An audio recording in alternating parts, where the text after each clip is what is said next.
Good morning students, welcome back to standard 7th. We are in chapter number 5 lines and angles। और आज हम जो 5.1 exercise पूरा करने के बाद हम जो 5.2 एक्सरसाइज मुझे करनी है उसमें से मुझे पहले एक angles made by transversal and डिस्फेक्ट के बारे में आपको समझाना है, जो आप अच्छी तरह समझ लीजिए। ये बहुत इंपॉर्टेंट है क्योंकि आगे जाके आपको मैथ्स में और ज्योमेट्री का ये बेसिक कॉन्सेप्ट है, बहुत काम आएगा और ये एक फाउंडेशन है, इसलिए इसको अच्छी तरह से समझ लीजिए। क्योंकि अगर आपके दिमाग में नहीं बैठता है तो फिर आगे मैथ्स में आपको बहुत प्रॉब्लम आएगा। इसलिए ये जो ट्रांसवर्सल और पैरेलल लाइंस में जब ट्रांसवर्सल कट करता है तो क्या इफेक्ट होती है, कैसे एंगल्स बनते हैं और एंगल्स की क्या इफेक्ट होती है, ये बहुत इंपॉर्टेंट बन जाता है हायर ग्रेड्स में। तो बच्चों चलो आज हम सीखते हैं कि angles made by transversal and effects क्या है और किस तरह से है। और फिर मैंने 5.2 एक्सरसाइज का एक सम भी यहाँ पे आपको समझाया है, लेकिन पहले मैं ये समझाने के बाद मैं सम के ऊपर आऊँगा। फिलहाल मैं आपको यहाँ पे ये समझा, मैंने यहाँ पे दो लाइन बनाई है, लाइन ए और लाइन बी। मैंने जैसे यहाँ नाम नहीं लिखा है, लेकिन मानो कि दो लाइन है, दोनों पैरेलल है एक दूसरे से, okay, they are parallel to each other.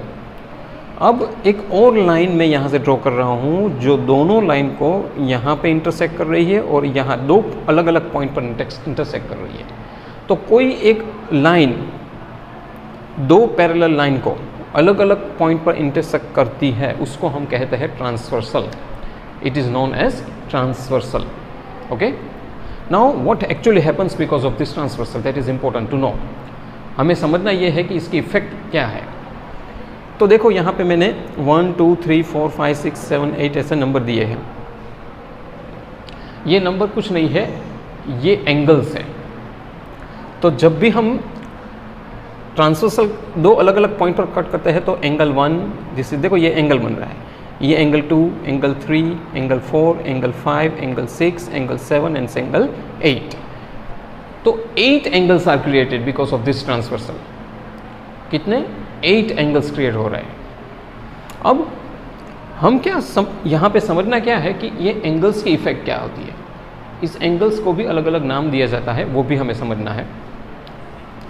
अब जैसे यहाँ पे पेयरिंग बन जाती है, होता क्या है कि आपका जो एंगल 1 और एंगल 2 है यहाँ, और एंगल 7 और 8 है यहाँ नीचे, दे आर एक्सटीरियर एंगल्स, बाहर के एंगल्स के नाम से जाने जाते हैं। They are known as exterior angles. What they are known as? Exterior angles. तो बच्चों हम exterior angles 1, 2, 7 and 6, they are called exterior angles.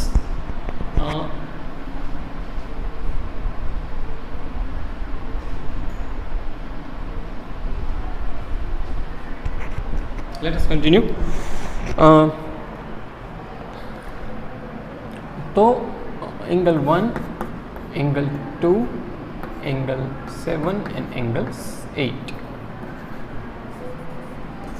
they are called exterior angles. तो overall we have 2 pairs of exterior angles, 1 pair and 2 pair. I hope this is clear. बाहर के है मतलब exterior. Now let us understand corresponding angles. Corresponding angles किसको कहते हैं? तो ये मैं जो डार्क कर रहा हूँ आपको, that is angle number 1 and angle number 5। So angle number 1 and angle number 5 ये दोनों कॉरस्पॉन्ड है। कॉरस्पॉन्ड है मतलब एक दूसरे से रिलेटेड है। तो जो भी मेजरमेंट 1 का होगा वही मेजरमेंट 5 का होगा। ये दोनों का मेजरमेंट हमेशा सेम रहता है। दैट मीन्स कि अगर ये 30 डिग्री है तो ये कंपलसरी 30 डिग्री होगा। और इस तरह ये एंगल 3 और एंगल 7 ये दोनों कॉरस्पॉन्ड करता है। तो इसका 50 डिग्री होगा तो इसका भी 50 डिग्री होगा। तो ये दोनों का मेजरमेंट सेम होगा, ये दोनों का मेजरमेंट सेम होगा। तो मुझे ये ट्रांसवर्सल की लेफ्ट हैंड साइड में 2 pairs ऑफ कॉरस्पॉन्डिंग एंगल्स बने। 2 बने ना, एक 1 and 5, दूसरा एक पेयर वो, और 3 and 7 वो दूसरी पेयर।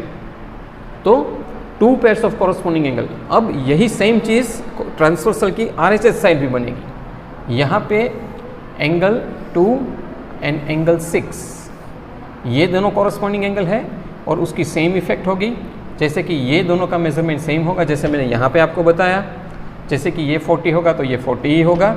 और सेम वे एंगल 4 मतलब ये एंगल एंड एंगल 8 ये एंगल, ये भी कॉरस्पॉन्डिंग है। तो total there are 4 pairs of corresponding angles, 2 pairs on LHS side and 2 pairs on RHS side. Is it clear? And remember, again I am telling you, pairs of corresponding angles have same measurement. This is very very important point when you solve sums in higher grades. Okay? तो अभी तो आपका जो 7th standard का level का है उतना ही समझा रहा हूँ, लेकिन मैं हायर ग्रेड्स की बात कर रहा हूँ। तो ये आपको परमानेंटली दिमाग में रखना है, ये इसको भूल नहीं जाना है, क्योंकि ये आगे जाके ये बहुत काम आने वाला है मैथ्स में। तो हमने कॉरस्पॉन्डिंग एंगल देखे, हमने एक्सटीरियर एंगल्स देखे। अब हम तीसरी बात, इंटीरियर ऑपोजिट एंगल्स। सबसे पहले तो इंटीरियर एंगल्स को पहचानिए। तो यहाँ पे जो अंदरूनी हिस्से में है, मतलब angle 3, angle 5, angle 4 and angle 6, ये सारे इंटीरियर एंगल्स के नाम से जाने जाते हैं, क्योंकि अंदर के भाग में है, इसलिए नाम दे दिया इंटीरियर। अब हमें क्या करना है, मुझे ये आप Z देख रहे हो, यहाँ से मैं क्रिएट कर रहा हूँ और एक Z यहाँ पे बन रहा है, तो 2 Z बन रहे हैं। फिर से मैं बन रहा हूँ, ये ऐसा और ये ऐसा। तो मैं जो बात कर रहा था इंटीरियर ऑपोजिट एंगल्स की, तो अंदर के ऑपोजिट, अंदर के एंगल लेकिन ऑपोजिट, तो 4 और 5 ये जो पेयर है वो इंटीरियर ऑपोजिट की है, जहाँ पे अभी मेरा चौक जा रहा है। और इसी तरह यहाँ पे भी 3 और 6 इंटीरियर एंगल्स हैं। अंडरस्टूड? वेरी इंपॉर्टेंट, ये भी आपको बहुत काम आने वाला है। तो इंटीरियर ऑपोजिट एंगल्स के मेजरमेंट हमेशा सेम होते हैं, ये आपको दिमाग में होना चाहिए। Okay, interior opposite angles have always same measurement. ठीक है। And now one more point I have to explain, that interior angles on the same side of transversal, मतलब कि LHS साइड के अंदरूनी 2 एंगल और इस यहाँ पे RHS साइड के 2 अंदरूनी angle, that is called interior angles on the same side of transversal। तो वो है 3 and 5। तो ये दोनों है ना इंटीरियर एंगल से और एक ही साइड ट्रांसवर्सल के है। इसी तरह RHS साइड में अंदरूनी एंगल है और एक ही साइड ट्रांसवर्सल के है। और रिमेंबर, इन दोनों का टोटल 180 डिग्री ही होता है हमेशा। अगर लाइन पैरेलल हो, तो हमेशा ये सेम साइड ऑफ ट्रांसवर्सल का टोटल जो दोनों एंगल का हमेशा 180 होता है। LHS साइड भी 180, RHS साइड भी 180। तो this is the very important thing which I taught you about angles made by transversal and it's effects. I hope you understand this very well. और कोई डाउट हो ज़रूर बताना। अब हाँ, इससे रिलेटेड जो सम है 5.2 एक्सरसाइज का सम नंबर 2, क्वेश्चन नंबर 2, वो मैं यहाँ पे आपको सॉल्व कर रहा हूँ। यहाँ पे इसी तरह से 2 पैरेलल लाइंस को ट्रांसवर्सल ने कट किया है। इसके लिए 1 2 3 4 5 6 7 8 एंगल्स के, हाँ नंबरिंग आप किसी भी तरह दो। ओके, आप 1 2 3 4 5 6 7 8 दे सकते हो, लेकिन क्लॉकवाइज जाओ या एंटी क्लॉकवाइज जाओ। हाँ, ये याद रहे। दूसरी चीज़ ये भी याद रखना कि अगर यहाँ पे क्लॉकवाइज जा रहे हो तो यहाँ भी क्लॉकवाइज जाओ, यहाँ पे एंटी क्लॉकवाइज जा रहे हो तो यहाँ भी एंटी क्लॉकवाइज जाओ। ये याद रखना। ये क्यों? दूसरा कोई प्रॉब्लम नहीं होने वाला है, लेकिन क्या आपकी पेयरिंग ठीक से हो, इसलिए तो ये बहुत ज़रूरी है। अब पहले में पूछा है कि कॉरस्पॉन्डिंग पेयर कौन सी है, तो देखो बता दिया है 1 and 5, यहाँ पे 2 and 6, तो ये रहा 2 and 6। तो मैंने इस साइड की पेयरिंग बताई जैसे मैंने यहाँ समझाया था। अगेन मैं रिपीट करता हूँ, 1 5 2 6, और इस तरफ देखो 3 and 7 4 and 8, ये आ गई corresponding pairs. Very simple. Interior opposite angle के पूछ रहे हैं, तो मैंने बताया 2 and 8 Z बना रहा है। देखो यहाँ पे Z बना, तो ये दोनों, और 3 and 5 ये Z बना। तीसरा पूछ रहे हैं interior angle on the same side of transversal, तो 2 and 5 एक ही साइड का, और यहाँ पे 3 and 8, राइट। और फिर exterior angle and opposite angles to each other, तो एक्सटीरियर एंगल एंड ऑपोजिट, तो 1 and 3,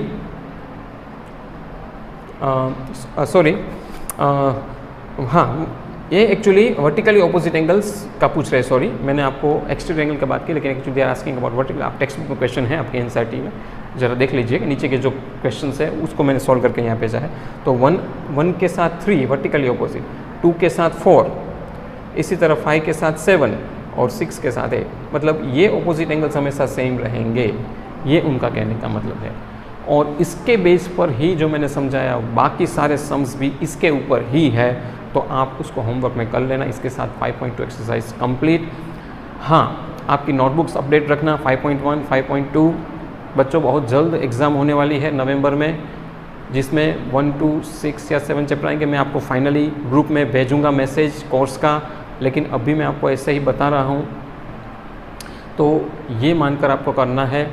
और 5.2 एक्सरसाइज यहाँ पे कंप्लीट हो रही है। कोई डाउट हो तो ज़रूर ग्रुप में भेजिएगा, मैं वो सम सॉल्व करके दे दूँगा। Thank you very much for listening me.